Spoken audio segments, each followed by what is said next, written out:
उसका नाम था किशन। वो गांव के जमींदार के खेत में काम करके अपना घर चलाता था।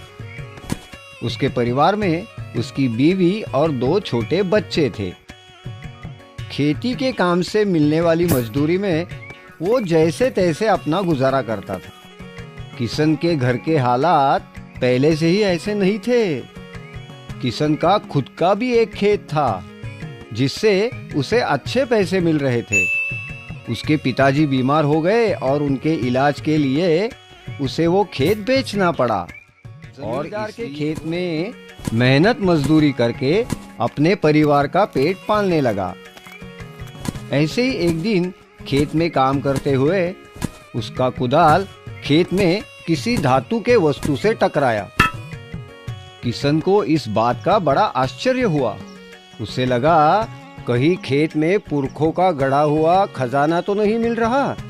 ये सोचकर किशन ने उस वस्तु के आजू बाजू की मिट्टी हटाकर वो वस्तु को गड्ढे से बाहर निकाला। वो वस्तु एक धातु का पतीला था। पतीले को देखने के बाद किशन बहुत दुखी हो गया। कैसा खजाना और कैसा क्या मिला, क्या तो ये खाली पतीला। जाने दो, नसीब मेरा। धूप तो बहुत ही है, अब थोड़ा खाना खा लेता हूँ। ये कहकर निराश हुए किशन ने अपना कुदाल उस पतीले में फेंक दिया। उसके बाद किशन ने एक बड़े पेड़ के नीचे बैठकर दोपहर का खाना खाया और थोड़ा आराम किया। थोड़ी देर बाद किशन ने सोचा, चलो फिर से काम शुरू करना चाहिए। अपना कुदाल लेने के लिए किशन पतीले के पास गया तो उसने कुछ अजीब सा देखा। किशन ने तो पतीले में बस एक ही कुदाल डाला था, लेकिन अब पतीले में बहुत सारे कुदाल दिख रहे थे। ये चमत्कार है या मेरा वहम? मुझे तो विश्वास ही नहीं हो रहा। अब किशन ने उसके पास जो टोकरी थी वो टोकरी पतीले में डाली। देखते देखते उस पतीले में बहुत सारी टोकरियां दिखाई दी। अब किशन को यकीन हो गया कि ये पतीला कोई साधारण पतीला नहीं बल्कि जादुई पतीला है। वो बहुत खुश हो गया और वो उस पतीले को अपने घर ले आया।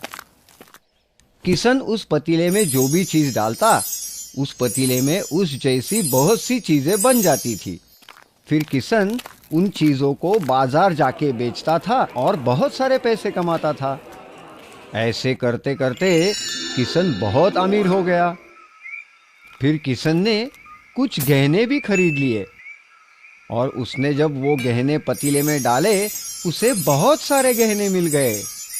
किशन ने वो ज्यादा मिले हुए गहने बाजार में जाकर बेच दिए। अब किशन और भी अमीर हो गया। किशन का पड़ोसी था मोहन। किशन अचानक अमीर होने से मोहन किशन से जलने लगा था। इतने कम दिनों में किशन इतना अमीर कैसे हो गया? इसके पीछे जरूर कोई राज है, मुझे वो ढूंढना पड़ेगा। फिर मोहन ने किशन पर नजर रखना शुरू कर दिया। कुछ दिनों में ही मोहन को जादू के पतीले के बारे में मालूम हुआ। मोहन तुरंत ही जमींदार के पास गया और उसने जमींदार को जादुई पतीले की पूरी कहानी सुनाई। मोहन, ये जो बोल रहे हो वो सब सच है ना? हाँ, ये बात बिल्कुल सही है।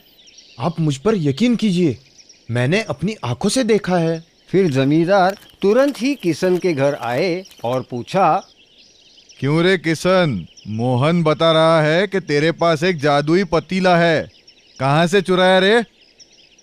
अरे नहीं नहीं नहीं सरकार, मैं ये चुरा कर नहीं लाया, मुझे ये खेत में काम करते हुए मिला। अगर ये तुझे खेत में मिला है तो ये पतीला मुझे मिलना चाहिए, क्योंकि वो जमीन मेरी है। ला दे वो पतीला, मैं उस जादुई पतीले को अपने पास रखूंगा। किशन बहुत गिड़गिड़ाया, लेकिन जमींदार उसकी एक भी बात सुनने को राजी नहीं थे। जमींदार ने वो जादुई पतीला लिया और वे अपने घर चले गए। फिर जमींदार ने भी उस जादुई पतीले से बहुत सारे गहने और बहुत कीमती चीजें पाई और उन्हें बाजार में बेच के बहुत सारे पैसे भी कमाए। अब ये सब बातें राजा तक पहुंची तो राजा ने तुरंत ही अपने सैनिक जमींदार के घर भेजे और वो सैनिक वो जादुई पतीला जमींदार से जबरदस्ती लेकर राजमहल पहुंचे। ये पतीला सच में जादू का है या नहीं, इसे परखना होगा। ये कहकर राजा ने अपना ताज उस पतीले में डाल दिया। तुरंत ही एक ताज के बहुत सारे ताज बन गए। इतने सारे ताज देखकर राजा खुश हो गया। तो राजा ने भी उस जादुई पतीले के मदद से बहुत सारे गहने और पैसे कमाकर अपना खजाना भर लिया। ये जादुई पतीला है, इसमें कोई संदेह नहीं।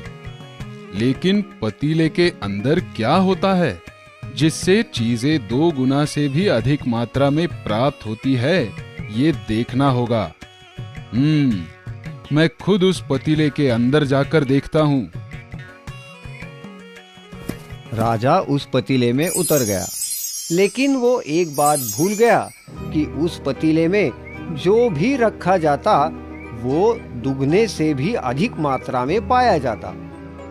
जैसे ही राजा पतीले के अंदर गया, तभी उसी वक्त जादुई पतीले से बहुत सारे एक जैसे राजा बाहर निकल आए। बाहर आते ही सब राजाओं में सिंहासन के लिए झगड़ा शुरू हो गया। मैं इस राज्य का असली राजा हूँ और तुम सब इस पतीले की जादू की वजह से बने राजा हो, इसलिए सिंहासन पर तुम्हारा किसी का भी हक नहीं है। मैं असली राजा हूँ, मैं बैठूंगा सिंहासन पर। तुम नहीं, मैं असली राजा हूँ। सुनो सब लोग, सिंहासन पर कौन बैठेगा इसका निर्णय हमारे बीच के युद्ध के बाद ही होगा। चलो तैयार हो जाओ। फिर देखते ही देखते उन राजाओं में सिंहासन के लिए लड़ाई छिड़ गई और उस घमासान लड़ाई में सब राजाओं ने एक दूसरे को मार दिया। लड़ाई में राज्य का असली राजा भी मारा गया और केवल इतना ही नहीं, इस लड़ाई में राजाओं के साथ जादुई पतीला भी टूटकर नष्ट हो गया। जल्दी ही ये खबर जमींदार और किशन दोनों को पता चली। हमने जादुई पतीले से सिर्फ लाभ लिया, परंतु राजा जी ने उस जादुई पतीले की अनावश्यक चिकित्सा की। कभी कभी बहुत ज्यादा चिकित्सा भी विनाश का कारण बनती है। गोपाल फिर से अपने खेत में काम करने लग गया। इस कहानी से हमें सीख मिलती है कि जिंदगी में मेहनत से भागकर कभी फायदा नहीं होता, हमेशा नुकसान ही होता है।